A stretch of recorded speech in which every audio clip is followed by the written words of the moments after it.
no sean normas propias, se van a aplicar las normas del usufructo como regla general, ¿sí?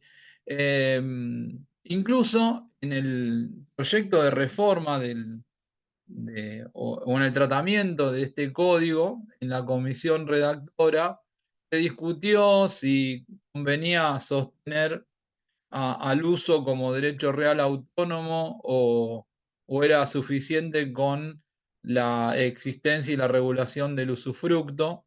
Bueno, finalmente se tomó posición por sostener la existencia del uso como derecho real autónomo, pero digamos lo que quiero marcar es que entre el uso y el usufructo pueden encontrar muchas coincidencias, ¿sí? Así que por supuesto que le vamos a dedicar centralmente la atención al usufructo y después porque todas las reglas del usufructo se van a aplicar al uso y a la habitación, ¿sí? Salvo en lo que se llama, digamos, particularidades propias de estos dos derechos.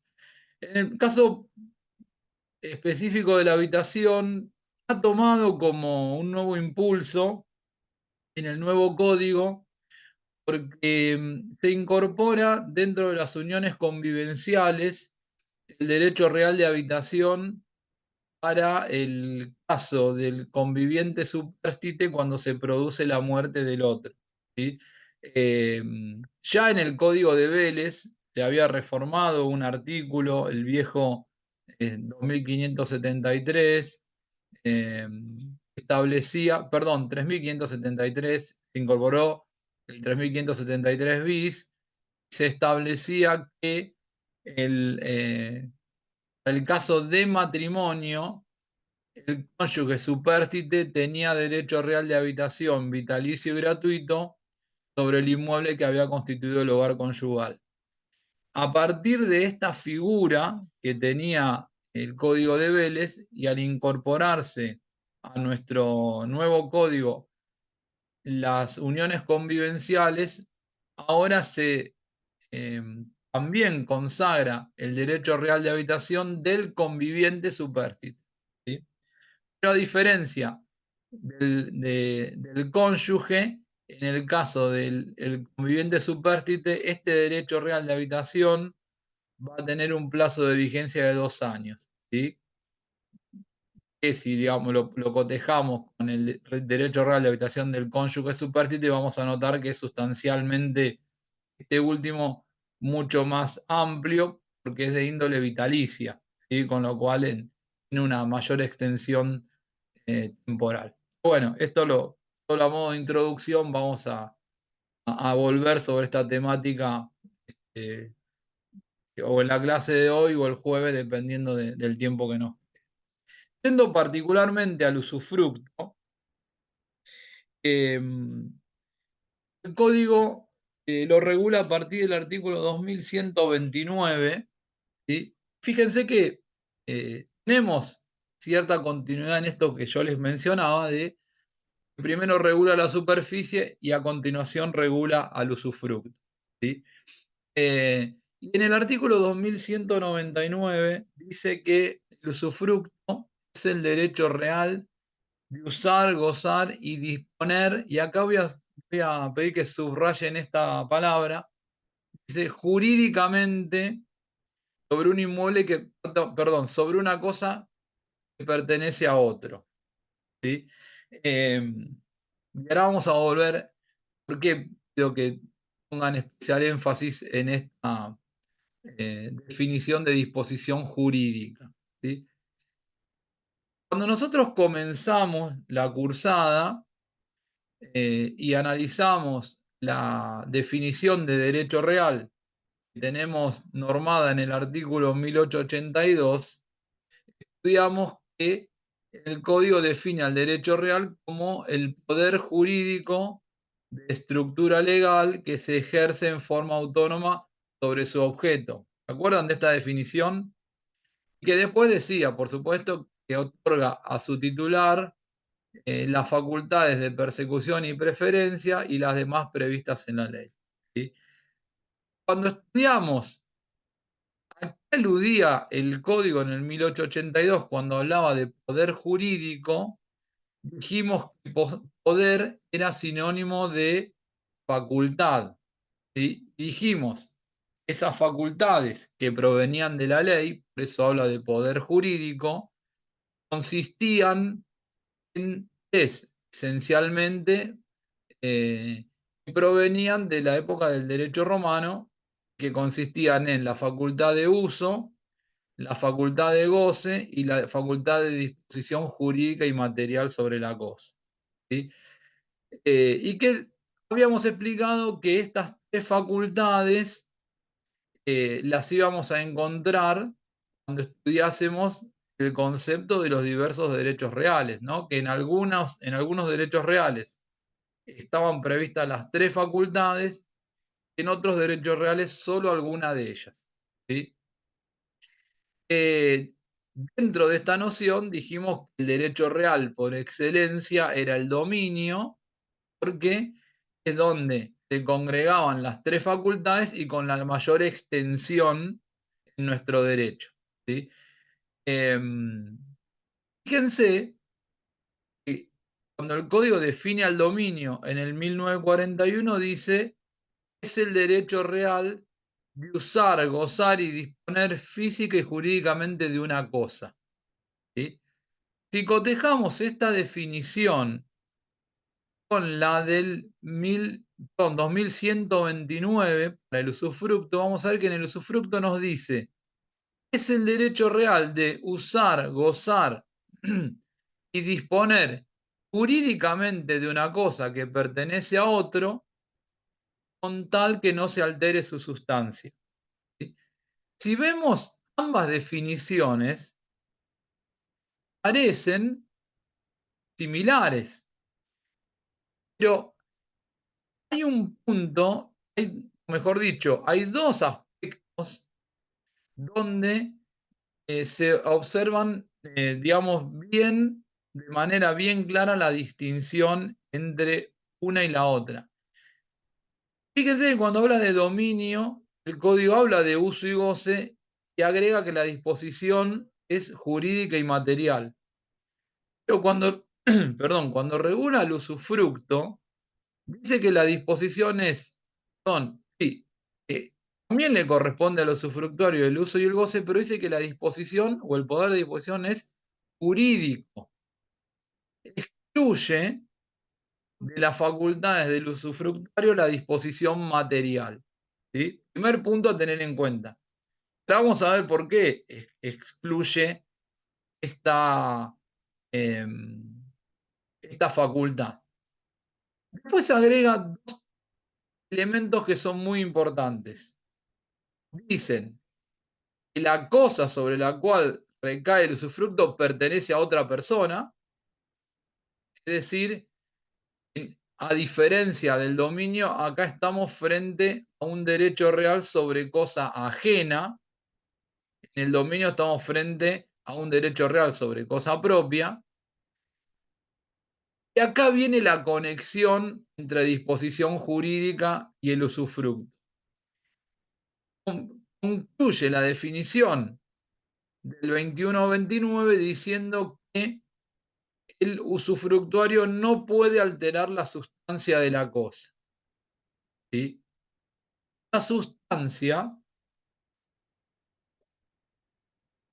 tiene, podríamos decir, dentro de su contenido un elemento material, ¿sí? Que se vincula con la fisonomía, podríamos decir, de la cosa, ¿no? Y acá es donde el usufructuario ve restringido su derecho. Es decir, ese usufructuario no va a poder, en el marco del ejercicio de su derecho de usufructo, alterar o modificar la sustancia de la cosa. Después vamos a ver que alterar la sustancia de la cosa es incluso un poco más extenso que la imposibilidad de modificarla materialmente. ¿Sí? Pero esta es la explicación de por qué en el 2129 se habla de que el usufructuario tiene solamente la disposición jurídica, ¿sí? Porque si tuviese la disposición material de la cosa, sería inconsistente, además se le prohibiese modificar la sustancia, ¿no? Si puede modificar la sustancia porque tiene la disposición material. Si no puede modificar la sustancia es justamente porque está impedido de ejercer actos de disposición material. Es decir, si recapitulamos o podemos desmenuzar el 21-29, vamos a decir que el usufructo es un derecho real, nos lo da la propia definición del 21-29 y también lo dispone el artículo 1887 del Código cuando establece cuáles son los derechos reales permitidos, ¿sí? Que le otorga al titular, es decir, al usufructuario, tres facultades: el uso, el goce y la disposición jurídica sobre la cosa, ¿sí? Es un derecho real que recae sobre cosa ajena, ¿sí? Es decir, el ejercicio de ese usufructo recae sobre una cosa cuyo titular, cuyo propietario es otro, ¿sí? Y por último, existe una prohibición para el usufructuario que es la de alterar la sustancia de la cosa, ¿sí? Dentro de la clasificación de los derechos reales, podríamos decir que el usufructo es un derecho real principal. Acuérdense que una de las clasificaciones es la que divide a los derechos reales en principales y accesorios. Los derechos accesorios son aquellos que se constituyen en función de garantía, ¿sí? La hipoteca la prende el anticresis, es decir, constituye el derecho real para asegurar el cumplimiento de una obligación. En este caso, el usufructo tiene autonomía, no depende de otro derecho, por eso es un derecho real principal, ¿sí? Recae sobre cosa ajena. La otra distinción, la otra clasificación que teníamos en los derechos reales sobre cosa propia, sobre cosa ajena. El usufructo es un derecho real sobre cosa ajena. Es un derecho real que puede recaer sobre cosas registrables o no registrables, ¿sí? Vamos a ver que el objeto del usufructo puede ser la totalidad de una cosa, una parte material de una cosa, o puede ser también un derecho, ¿sí? Cuando esto, que creo que aquellos que tuvieron que rendir esta parte del examen, cuando hicimos el primer parcial, recuerden que cuando hablamos del objeto de los derechos reales, un punto que había quedado medio flojo era cuál podía ser el objeto, que habíamos dicho de que el 1884 permitía que fuese la totalidad de la cosa, una parte material de la cosa, una parte indivisa, cuando estamos frente a un condominio, y también el derecho, o un derecho, mejor dicho, podía ser objeto de los derechos reales cuando la ley expresamente lo autorice, ¿sí? ¿Cuál podría ser un supuesto de derecho como objeto de los derechos reales? Bueno, los casos más comunes son en el régimen de sociedades. Se puede constituir un usufructo sobre las cuotas sociales en una sociedad de responsabilidad limitada, ¿sí? Es decir, el socio que tiene participación accionaria en una sociedad de responsabilidad limitada a través de la titularidad sobre cuotas sociales puede constituir el derecho real de usufructo sobre esas cuotas, ¿sí? También en la sociedad anónima, el accionista en las sociedades anónimas también puede constituir, usufructo sobre sus acciones, ¿sí?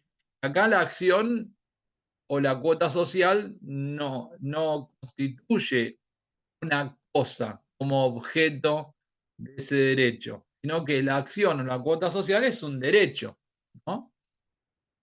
Que proviene de la calidad de ser socio en una sociedad constituida regularmente. Después, también el código dice que el objeto puede ser la totalidad de una cosa o una parte material, ¿sí? Fíjense que en el 2130 están todas estas previsiones contempladas. Por supuesto que solo podría recaer el usufructo sobre una parte material cuando ello fuera jurídica y materialmente posible. Por ejemplo, en un automotor es muy difícil que el usufructo recaiga sobre una parte material, ¿no? Porque ¿cómo podría yo ejercer, por ejemplo, un usufructo sobre una rueda del vehículo?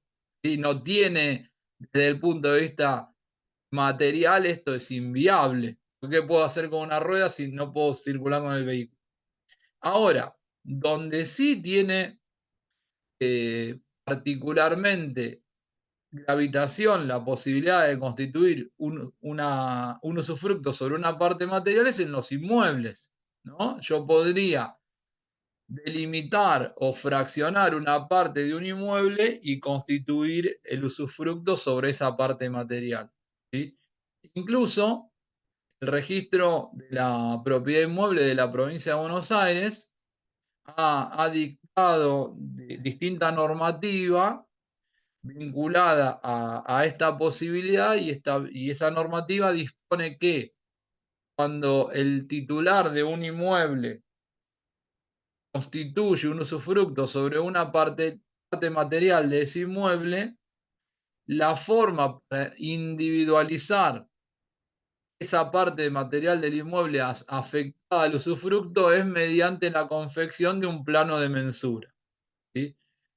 En consecuencia, cuando se va a inscribir la constitución del usufructo en el registro de la propiedad inmueble, se debe acompañar el título constitutivo del usufructo más el plano de mensura en donde aparece delimitada la fracción del inmueble afectada al usufructo, ¿sí? Van a ver que el 2130 del código dice que el objeto debe ser una cosa no fungible. ¿Se acuerdan la distinción entre cosas fungibles y no fungibles? Esto debería venir de Derecho Civil, parte general. Una cosa fungible es aquella que puede ser sustituida por otra cosa de la misma calidad y especie. Una cosa no fungible es aquella cosa en la que no estoy frente a una cosa eh, que presente las mismas características en otras, ¿sí? Habitualmente se da el ejemplo de cosas fungibles, por ejemplo, los granos, los cereales, ¿sí? El Una obra de trigo. arte, profe. ¿Cómo? Una obra de arte sería algo no fungible. Una obra de arte es una cosa no fungible. Muy, muy, muy bien.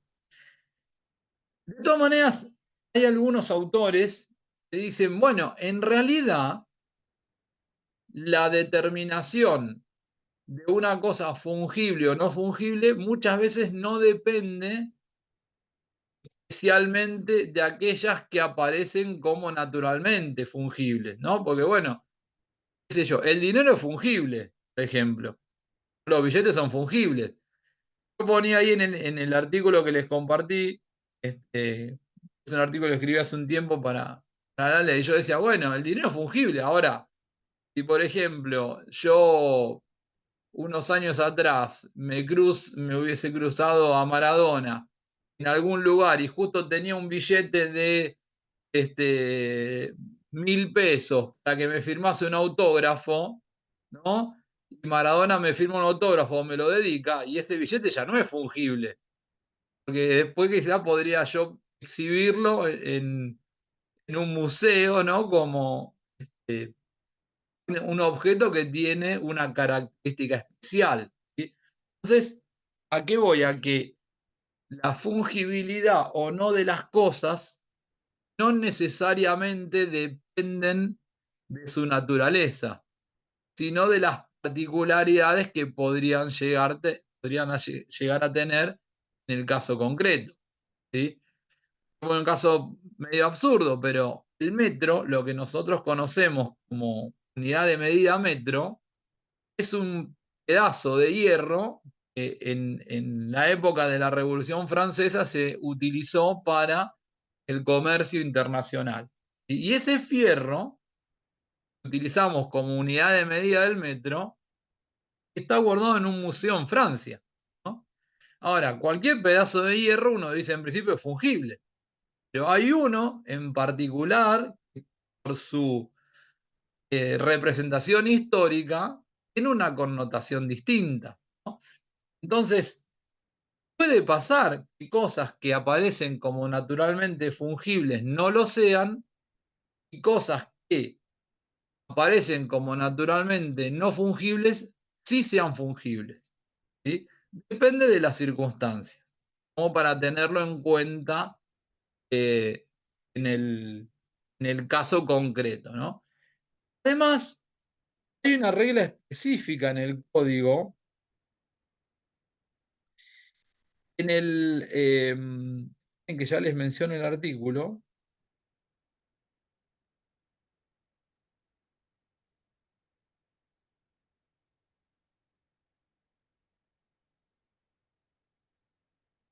Bueno, me fue, después búsquenlo después. Hay una norma particular que dice que cuando el usufructo recae sobre un conjunto de animales,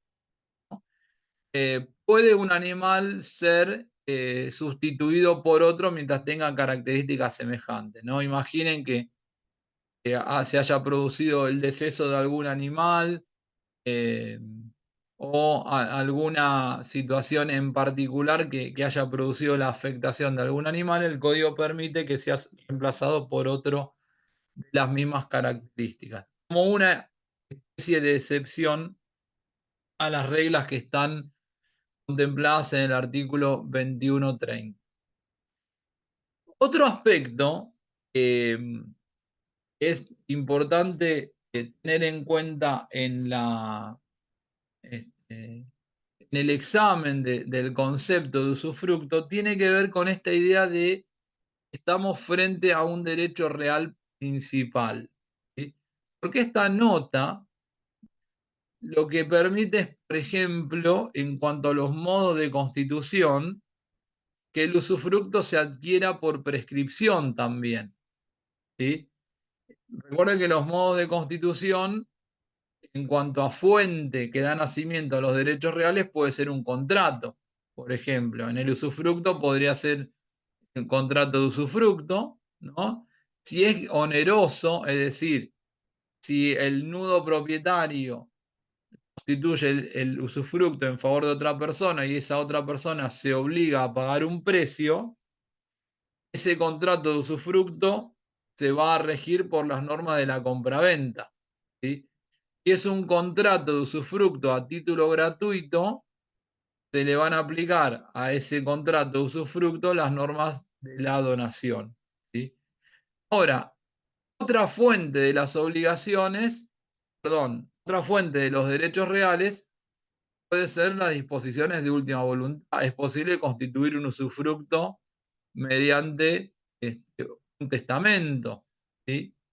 Y también, si estamos frente a un derecho real principal, es posible adquirir el usufructo por usucapión, ¿sí? Cuando el artículo 1897 del Código nos dice que la prescripción adquisitiva es un modo de adquisición de los derechos reales principales por el ejercicio de la posesión durante el tiempo fijado por la ley, incluimos en los derechos reales susceptibles de usucapión el usufructo. ¿Sí? Claro está que como, como regla uno dirá, bueno, pero si yo tuve la posesión, por ejemplo, de un inmueble durante 20 años, ¿por qué voy a reclamar la adquisición del usufructo y no del dominio? ¿No? Si puedo ir por un derecho más extenso, ¿por qué me voy a limitar al usufructo? Bueno, tengamos presente que la posibilidad, por lo menos desde el punto de vista legal, está presente. ¿Sí? Después dependerá de las circunstancias de cada caso si es más beneficioso plantear la adquisición por usucapión del dominio antes que del usufructo, ¿no? Está claro que si conjugamos el 2129 con el 1897 del código, es posible que el usufructo sea adquirido por usucapión. Profe, una consulta. Sí, ¿Y cómo sería eso? ¿Una persona que alquila una casa durante 20 años? a ver, creo que vos te estás respondiendo la propio interrogante con una negativa. ¿Qué diferencia hay entre la locación y el usufructo? Sabes que hay un Es que autor, hay un contrato, o sea, sí, de pero la locación, locación, ¿qué derecho te confiere como el locataria? uso y goce. El ¿Pero qué uso y tipo de goce y no derecho es? disposición ¿Es un derecho personal o es un derecho real? personal, ¿Y el usufructo? un derecho real. El 1897, cuando regula el concepto de usucapión, ¿qué dice que es el usucapión? Lo acabamos de decir. Es un modo de adquisición de derechos reales. Ujú. ¿Puedo adquirir la locación a través del usucapión? Vos mismo acabas de decir No. que la locación es un derecho personal. Y el Ujú. 1897 me dice que la prescripción es un modo de adquisición de los derechos reales. O sea, es imposible adquirir la locación a través de una prescripción larga. ¿Sí? Lo que sucede, y creo entender en dónde puede radicar la confusión, es que el usufructo y la locación tienen algunas características parecidas. ¿Sí? Pero, es más, hay un autor, fue, digamos, histórico titular de esta cátedra, la que hoy pertenece a la doctora Vázquez, que fue Jorge Alterini, escribió un libro, lo denominó, ¿sabes cómo? La locación y los derechos reales con función equivalente. ¿Sabés qué derechos reales eh, analizaba en comparación a la locación? El usufructo y el uso. Porque sostenía que tenían características similares. Pero hay grandes distinciones. Primero, la locación te otorga derechos personales. El usufructo te convierte en titular de un derecho real. ¿Sí? La locación no te da facultades de disposición jurídica. El usufructo sí. ¿Sí? La locación vos recibís la tenencia. En el usufructo vos recibís la posesión. ¿Sí? O sea, hay muchas distinciones. Ahora, ¿cuáles son, por ponerlo en los términos que vos planteaste, las características similares? En la locación tengo el uso y el goce, en el usufructo también tengo el uso y el goce. Ahora, esto es lo que se parece. Y además, si el locador vendiese el inmueble, el locatario tiene derecho a exigir la subsistencia de esa locación. En el usufructo pasa lo mismo. Si el nudo propietario transmite el dominio, el adquirente tiene el deber de respetar el usufructo. Digamos, en todo esto hay una confusión también entre la locación y el usufructo, eh, porque el usufructo, si bien es un derecho real sobre cosa ajena, ¿sí?